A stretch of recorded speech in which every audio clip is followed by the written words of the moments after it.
Hi, this is Danielle Harris, and you're listening to The Skeleton Crew.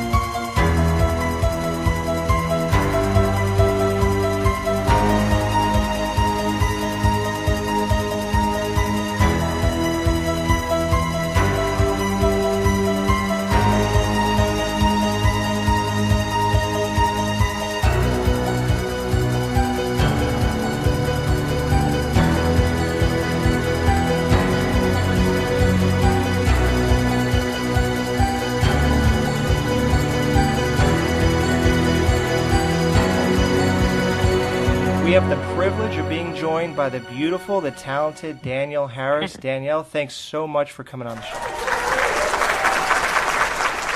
Sure. Thanks, Brad. Thanks for having me. Absolutely. We're both big fans. We're excited about, Shiver is coming out this Tuesday, October 8th. We want to get into that. Your career has just really boomed. I mean, you showed up on the horror scene in 1988 with Halloween 4. Since then, you've been in countless movies. You came back to Halloween, playing a character that pretty much solidified your departure from that whole child character. So how does it feel when Adam Green gets you right back in that clown suit and hands you a script like that? We kind of talked about it because I did an episode of the first of the season before. Mm-hmm. So he and I had sort of shot the shit a little bit about it. I knew he wanted to have me back, but so we kind of talked about how funny that would be. Now, in the movie that I directed, Among Friends, that was supposed to be the first time and the only time that I wore the Jamie costume.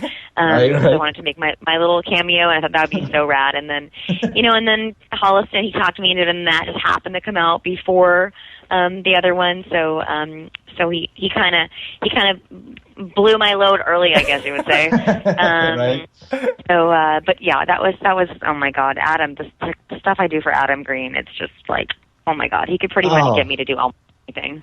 And we love Adam Green over here. We had him on a couple of times, and I remember it was right before Holliston season 2 came out, and he was talking about this episode because I asked him about the just the continuing aspect of the pain pills, and he was like, "Oh, don't worry, those pain pills come back and in a great way."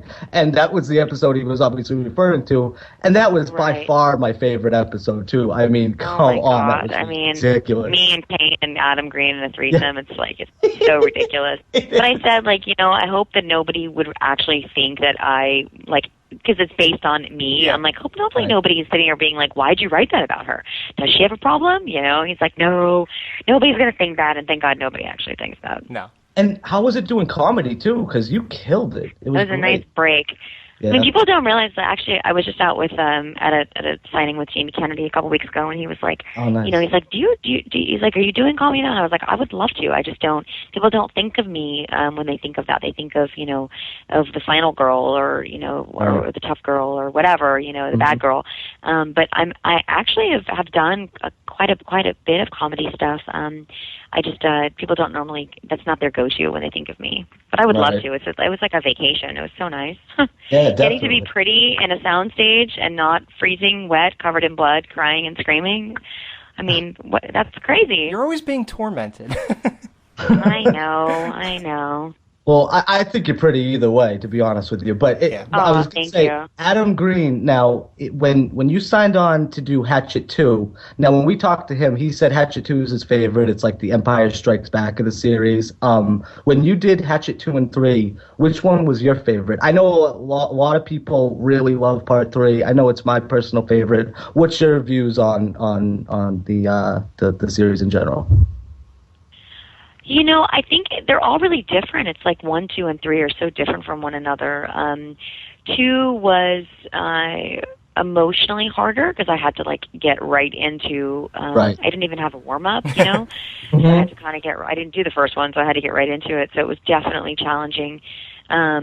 But 3 was physically more challenging because we were filming in Louisiana and it was just awful conditions. So, I mean, I don't know. You know, I think I liked 2 better just because it was my first lead, really, that I got to see on the big screen and play a character like that. And the ending of 2 is one of my favorites ever.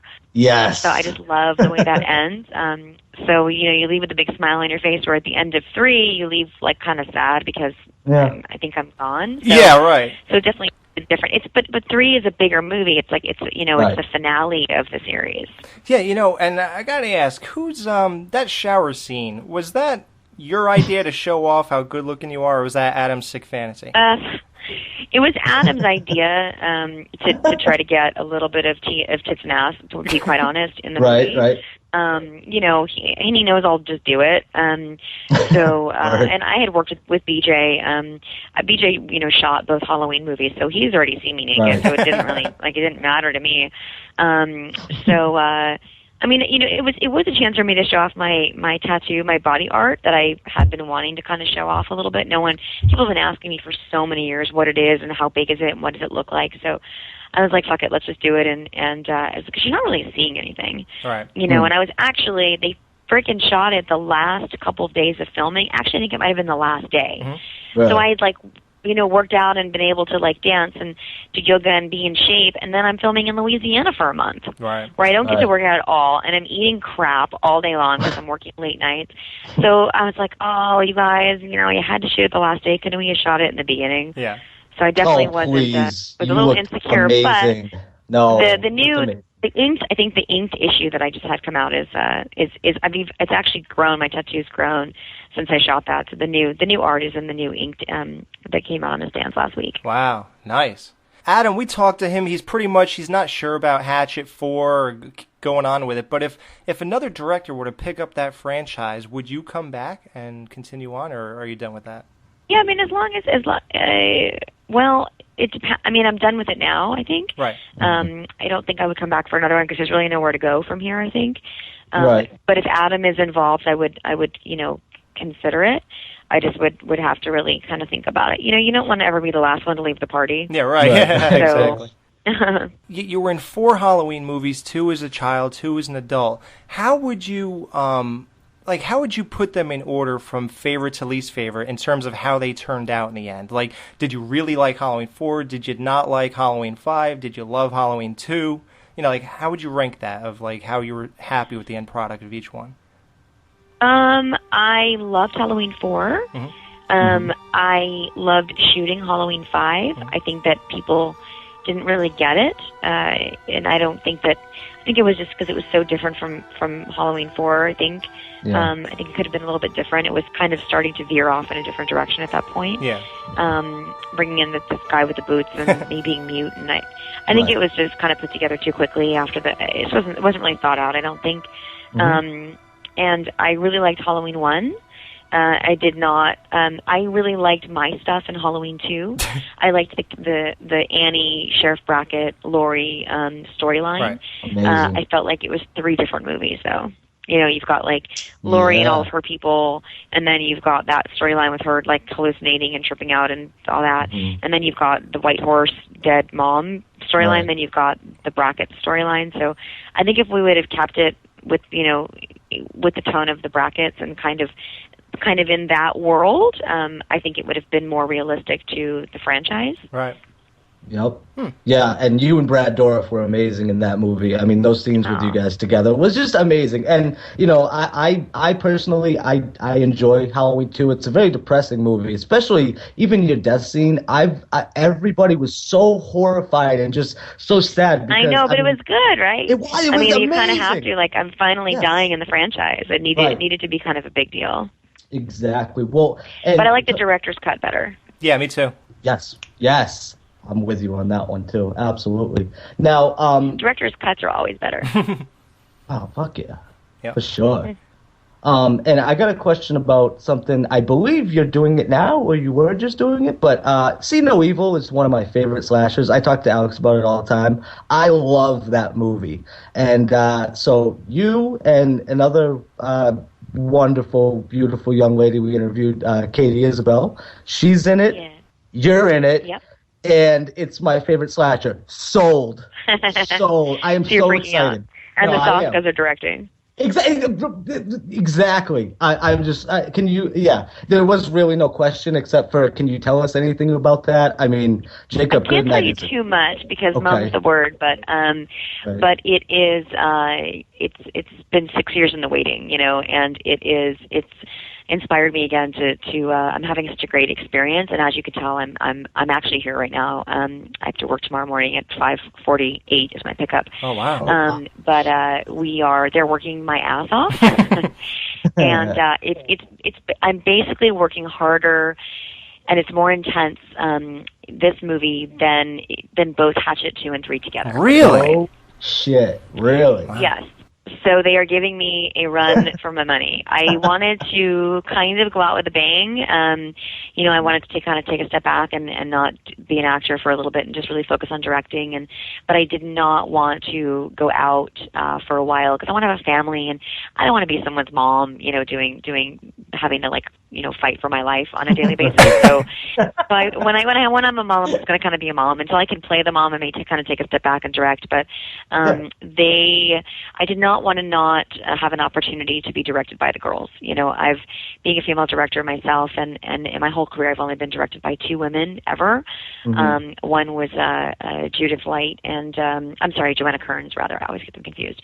And these are such fangirls, and they're just so badass. And I loved American Mary. Yeah, I did too. I really wanted to just sort of, if I didn't end up doing this movie as an actor, I was going to come out here and shadow them just so I can kind of see how they work. And the WWE Studios is just really knows what they're doing. And it's been a really nice change from doing independent horror movies. It's definitely made me kind of maybe want to stay in this family. The girls are stuck with me now. They say I'm stuck with them, but they're stuck with me. Like that's it. This is the beginning of a beautiful friendship, I think. So, it's so physically demanding doing these like Adam Green crazy movies and this new one, See No Evil 2. What is more stressful and demanding on you as a whole? Directing a movie or just playing a role in a movie that's so intense?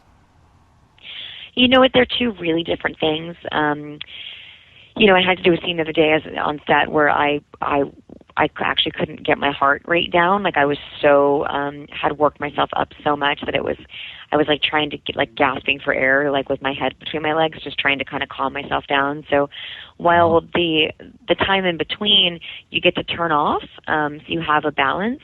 The stuff that you have to do when you're on set and the camera's rolling is so intense. That it's a lot of work. But when the movie's over, as an actor, I'm done. Whereas a director, it's I have to live with it for a year, and it's a lot of politics. Film festivals and producers and editing and coloring and sound and Foley and there's so much that goes into it, which is what I love about it. Yeah. But it's a steady headache where for a longer period of time, but never as intense as it is when you're acting. But at least acting, you get to go home and then you don't have to work anymore. Right. At the end of the night, I get to go home and I can shut down and I can just watch bad TV and go to sleep. And then I have to show up for work again and then work. But as a director, you don't ever get to be off the clock. Wow. And we're glad the Echoes Pond came out. I saw that. You were great in that. Saw a bunch of movies you were great in. And, like we said, Shiver is coming out this Tuesday, October 8th. Can you tell everybody what they're in store for with Shiver? Shiver is actually the only movie that I've done that I've actually won some awards for as an actor. So I think it's probably one of my better performances. The character has to go through a lot. It's a psychological thriller. It's not a slasher film. Yeah.